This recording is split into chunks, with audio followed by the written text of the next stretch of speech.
जय Hind.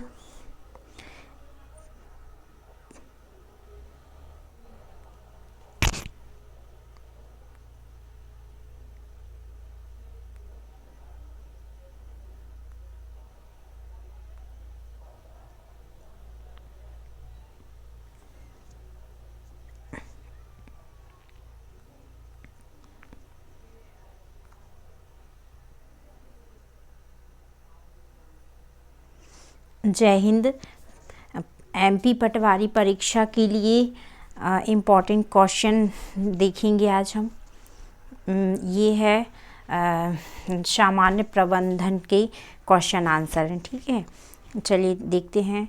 First question है, नियोजन सभी प्रबंधकीय कार्यों का क्या है? मूल आधार है। नियोजन क्या है?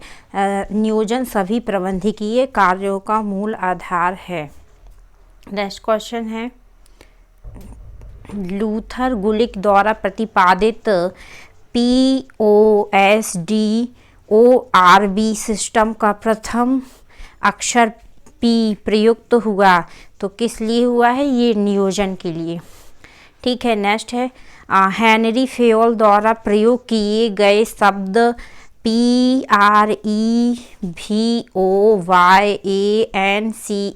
का अर्थ क्या है? तो इसका अर्थ है भविष्य का मूल्यांकन करना एवं उसके लिए प्रावधान करना।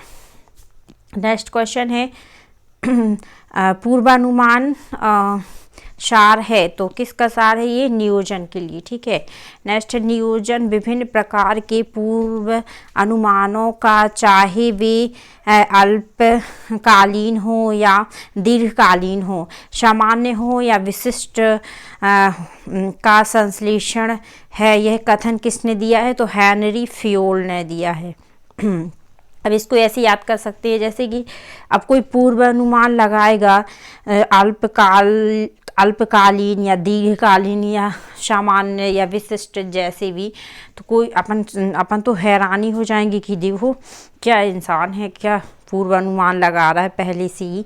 और जो पहले से ही पूर्वानुमान लगाते हैं वो कभी फेल नहीं होते, ऐसे याद कर लेते हैं, ठीक है। तो हेनरी फेयोल ने। आगे देखते हैं, पूर्वानुमान का अर्थ है तो क्या है?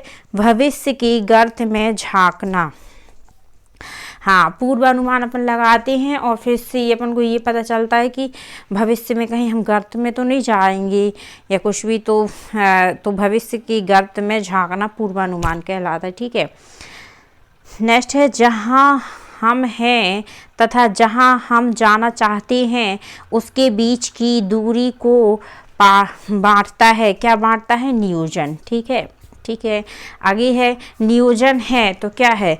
भावी कार्यों का पूर्वानुमान, लक्ष्य प्राप्ति के लिए भावी क्रियाओं के बारे में निर्णय लेना, उनका क्रियान्वयन करना, तो ये सभी है, ठीक है।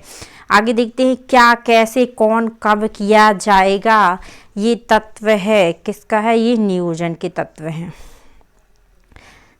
नेक्स्ट देखते हैं, क्या करना चाहिए, इसका पूर्व निर्धारण करना नियोजन है। इसमें वैकल्पिक उद्देश्यों, नीतियों, कार्यविधियों और कार्यक्रमों में से चयन करना शामिल है। यह परिभाषा दी है तो किसने? M.E. हर्ले ने। देखो इसको ट्रिक से अपन कैसे याद करेंगे? अपन नहीं कहते क्या करें, सच में समझ में नहीं आ रहा है। क्या करना चाहिए, इसका पूर्व निर्धारण करना नियोजन है। इसमें वैकल्पिक उद्देश्यों, नीतियों, कार्यविधियों एवं कार्यक्रमों से में से चयन करना शामिल है। तो हरले का मतलब हर किसी का क्या होता है? हर कोई क्या करता है? उद्देश्य बनाता है, नीतियों मतलब नीतियाँ बनाता है और कार्यविधियाँ और ये सब करता है। तो ये कैसे? हर कोई करता है, तो हर कोई, ठीक है। नेक्स्ट देखते हैं, भावी आवश्यकताओं के रचनात्मक पुनरावलोकन की संज्ञा दी गई है तो नियोजन को, ठीक है। नियोजन क्या है? भावी मतलब भविष्य के लिए जो भी अपन आवश्यकताएं, जो भी अपन वस्तुओं को जुटाते हैं या फिर जो भी योजनाएं बनाते हैं, ये सब क्या है? नियोजन ही है, ठीक है। नियोजन एक सर्वव्यापी है। नियोजन क्या है? सर्वव्यापी है। तो मानवीय आचरण है। नियोजन क्या है? मानवीय आचरण है। नियोजन के अंतर्गत किया जाता है तो क्या किया जाता है? भविष्य की पूर्व कल्पना, परिणामों का पूर्वानुमान, उपक्रम की जोखिम एवं संभावनाओं की परख और ये सभी। चलिए ठीक है, नेक्स्ट है नियोजन की प्रकृति को बताते हुए उसने कहा नियोजन एक निरंतर चलने वाली या रहने वाली गतिशील प्रक्रिया है जिसका कभी भी अंत नहीं होता है। तो ये किसने कहा है? तो जॉर्ज आर टेरी ने। चलने, देखो नियोजन कैसी है? निरंतर चलने वाली प्रक्रिया है, मतलब गतिशील प्रक्रिया है। तो जब कोई इंसान चलता है तो अपन उसको क्या टेरते हैं, ऐसे याद कर लीजिए। तो टेरी, जॉर्ज आर टेरी। ठीक है, आगे देखते हैं। पूर्वानुमान की नींव पर पहले नियोजन रूपी आधार रखा जाता है और उसे खड़े किए जाने वाले खंभे हैं। तो क्या है इनमें से? सभी संगठन, स्टाफिंग और संचालन और प्रेरणा, अभिप्रेरणा एवं नियंत्रण, ये सभी हैं। आगे देखते हैं किसी उपक्रम की व्यापक एवं विस्तृत योजना जिसे अनिश्चित तथा प्रतिपद्धति वातावरण में उद्देश्यों को प्राप्त करने के लिए बनाया जाता है तो वह क्या कहलाती है? तो व्यू रचनाएं कहलाती हैं। आगे देखते हैं डेविस मूरे ने जिन व्यू रचनाओं का उल्लेख किया है वे हैं तो वाह आर्थिक व्यू रचनाएं, वाह सामाजिक व्यू रचनाएं, आंतरिक संगठनात्मक व्यू रचनाएं, ये सभी। नेक्स्ट क्वेश्चन है वाह आर्थिक व्यू रचनाएं द्वारा किन शर्तों का सामना किया जाता है? तो प्रतियोगिता एवं प्रौद्योगिकी परिवर्तन, कच्चे माल, उपकरणों एवं सामग्रियों की पूर्ति, उपरोक्त सभी। चलिए ठीक है, आगे देखते हैं नीतियों की विशेषताएं हैं, क्या हैं? तो नीतियां अंतिम परिणामों को दर्शाती हैं। नीतियां लक्ष्यों की प्राप्ति की दशा में मार्गदर्शन का कार्य करती हैं। नीतियां अधीनस्थों द्वारा किए जाने वाले कार्यों एवं लिए जाने वाले निर्णयों की सीमाएं तय करती हैं, उपरोक्त सभी। ठीक है, आगे देखते हैं यह परिभाषा है नीतियां वह सामान्य विवरण या समझ हैं जो निर्णयन में विचार करने के लिए हमें मार्गदर्शन प्रदान करती हैं। तो ये परिभाषा दी है हैरोल्ड कूटज और हैंज वेहरिच की है। क्या है? इन्होंने बताया है कि नीतियां वह सामान्य विचरण या समझ हैं, वह विवरण या समझ हैं जो निर्णयन में विचार करने के लिए हमें मार्गदर्शन प्रदान करती हैं। तो हैरोल्ड कूटज और हैंज वेरिच की हैं। ठीक है, आगे देखते हैं प्रबंधकीय स्तर के आधार पर नीतियां हैं आधारभूत नीतियां, सामान्य नीतियां, विभागीय नीतियां। नेक्स्ट देखते हैं ग्राहकों को उपकरण बेचने के साथ उन्हें विक्रोपरांत मतलब बेचने के बाद सेवा अनुबंध करना किस नीति के अंतर्गत आता है? तो ये आता है प्रवर्तन नीतियाँ। ठीक है, आगे देखते हैं अपवाद स्वरूप मामलों से निपटने के लिए प्रबंधक जब अपने उच्च अधिकारियों से मार्गदर्शन चाहता है तब प्रयोग में ली जाने वाली नीति है। तो क्या है? याचना युक्त नीतियाँ। आगे देखते हैं वित्तीय नीतियों में शामिल नहीं है। तो क्या शामिल नहीं है? योग्यता परीक्षा के आधार पर प्रशिक्षण कार्यक्रम।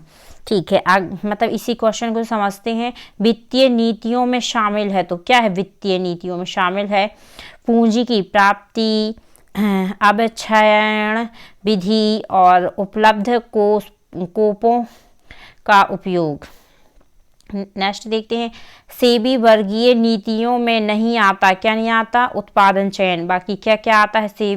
सेबी वर्गीय नीतियों में आता है सेबी वर्गीय चयन, सेबी वर्गीय विकास एवं क्षतिपूरण और मनोबल विकास। क्या होता है? जो कर्मचारी जब किसी कंपनी में या कहीं काम करते हैं तो मतलब तो क्या होता है कि काम करने के लिए या फिर अप्लाई करते हैं तो अपन सबसे पहले वहाँ पे क्या होता है, उनका चयन किया जाता है, फिर उनका विकास होता है, या क्षतिपूर्ति कुछ हो गई है तो फिर उनको बीमा वगैरह भी मिलता है, फिर मनोबल का विकास, और उनके मनोबल बहुत सारा सीखते भी हैं वहाँ काम से तो उनका मनोबल का भी विकास होता है। ठीक है, आगे देखते हैं। विचार करने की बजाय कार्य करने के लिए मार्गदर्शन प्रदान करती है। तो क्या?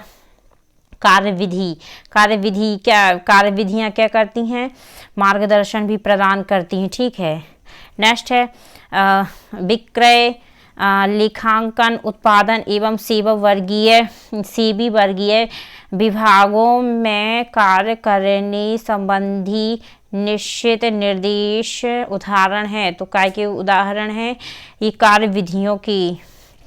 नेक्स्ट है कार्य निष्पादन का तरीका क्या होगा, यह दर्शाती है। तो क्या दर्शाती है? पद्धतियाँ। नेक्स्ट है कार्य सुधार एवं सरलीकरण आसानी से तभी संभव है जब यह संबंध हो पद्धति से। आगे देखते हैं कार्य विधियों को मार्गदर्शन प्रदान करती है। तो क्या? नियम।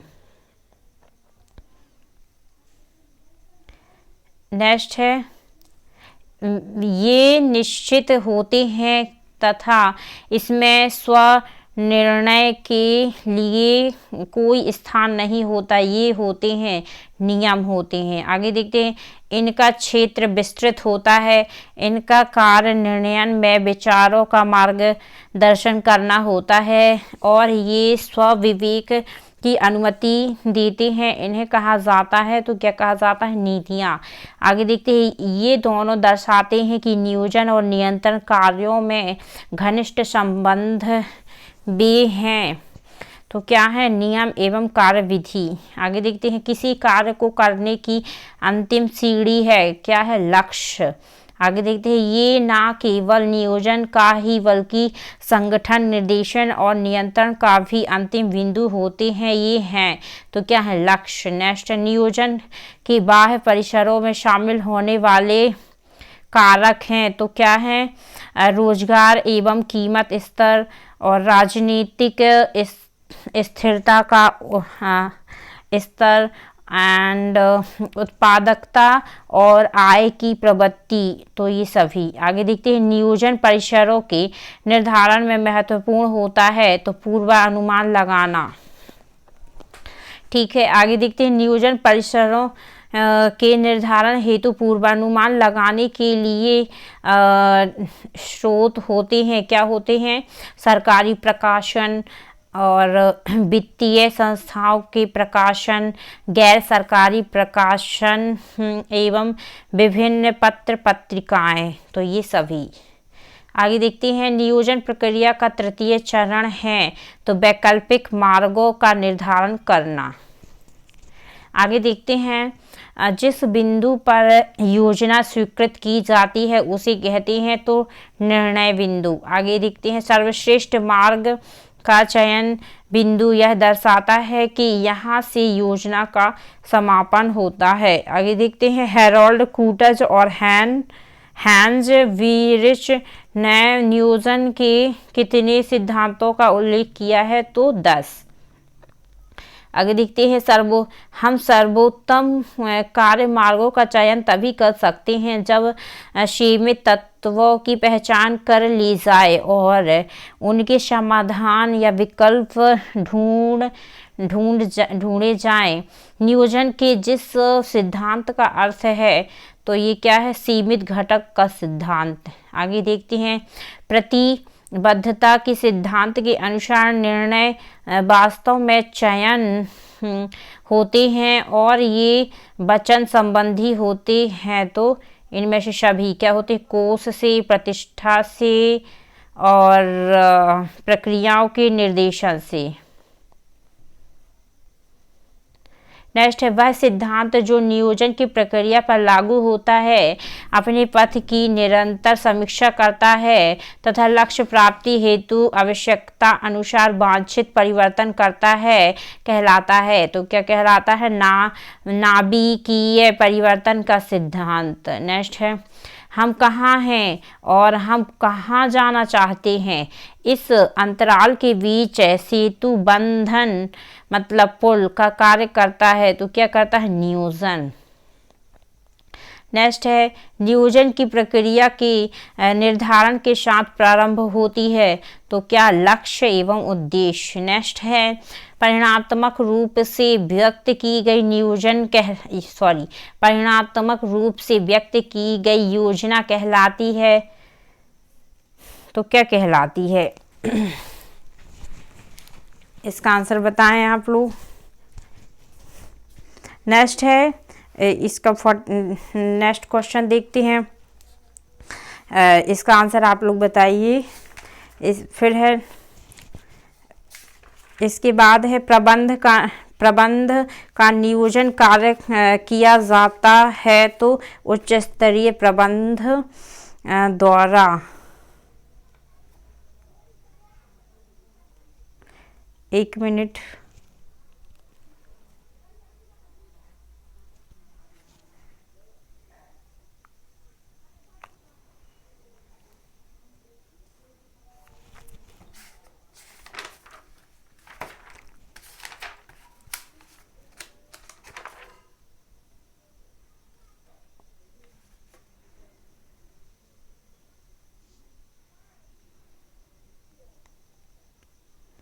चलिए ठीक है। 50 नंबर का क्वेश्चन, नियोजन जिन मानवीय गुणों को हतोत्साहित करता है वे गुण हैं। तो क्या है? मौलिकता, पहलपन और रचनात्मकता। तो ये सभी। Thank you. जय हिंद।